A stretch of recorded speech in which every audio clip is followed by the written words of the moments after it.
रेणुका ने रोशनी को अल्टीमेटम दे दिया है कि अगर आज ही उसके पापा इस घर में नहीं आए, तो उसकी इस घर में क्या जगह होगी, यह वो खुद अच्छी तरह जानती है।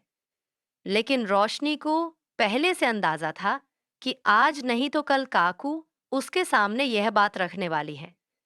इसी कारण शिखा और रोशनी ने मिलकर पहले से ही एक नया प्लान तैयार कर लिया था। अब यहाँ पे सुल्तान फिर से रोशनी का चाचा बनकर घर में आने वाला है। घर के सभी लोग ये देखकर हैरान हैं कि रोशनी के पापा की जगह अचानक उसका चाचा यहाँ क्यों आ गया। सुल्तान बताता है कि रोशनी के पापा को दुबई की पुलिस ने अरेस्ट कर लिया है। उनकी राइवल कंपनी ने उनके खिलाफ फ्रॉड का केस दर्ज करवाया है, जिसकी वजह से उन्हें जेल जाना पड़ा और अब उनका बाहर आना बेहद मुश्किल है। जमानत के लिए बहुत पैसे चाहिए। यह सुनकर रोशनी बहुत बड़ा ड्रामा करती है। मेरे बाबा को क्या हुआ? मुझे उनके पास जाना है। लेकिन उसे यह नहीं पता कि उसके पापों का घड़ा भर चुका है। अब रिया और आकाश मिलकर उसका पूरा सच उजागर करने वाले हैं।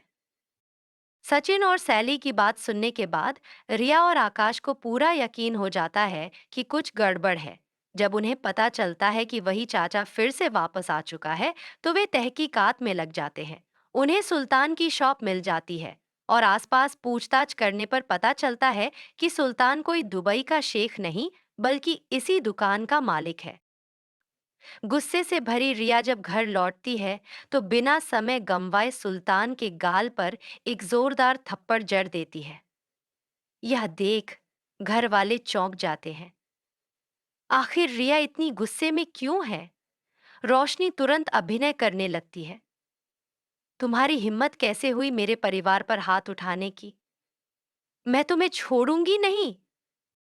लेकिन आकाश पूरे घर वालों के सामने सच्चाई उजागर कर देता है।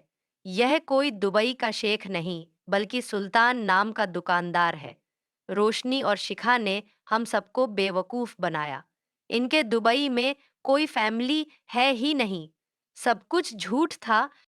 अब रोशनी का सारा भेद खुल चुका है। ये सुनकर वह हक्का बक्का रह जाती है। उसे यकीन नहीं होता कि रिया और आकाश ने उसका झूठ पकड़ लिया। इसी बीच सुल्तान भी सब कुछ उगल देता है। वह बताता है कि कुछ दिन पहले रोशनी और शिखा उसके पास आई थी और उसे ये नाटक करने के पैसे दिए थे। उन्होंने कहा था कि उसे सलमान भाई के साथ काम करने का मौका मिलेगा, लेकिन वह मौका कभी आया ही नहीं। अब रेणुका ने फैसला कर लिया है, रोशनी को इस घर से निकाल बाहर किया जाएगा। उसने न सिर्फ तेजस, बल्कि सभी घर वालों से इतना बड़ा झूठ बोला। लेकिन क्या रोशनी का समय अब पूरा हो चुका है? क्या वह एक और चाल चलकर खुद को बचा लेगी? आपको क्या लगता है? अपनी राय हमें कमेंट सेक्शन में जरूर बताइए और चैनल को सब्सक्राइब करना ना भूलें।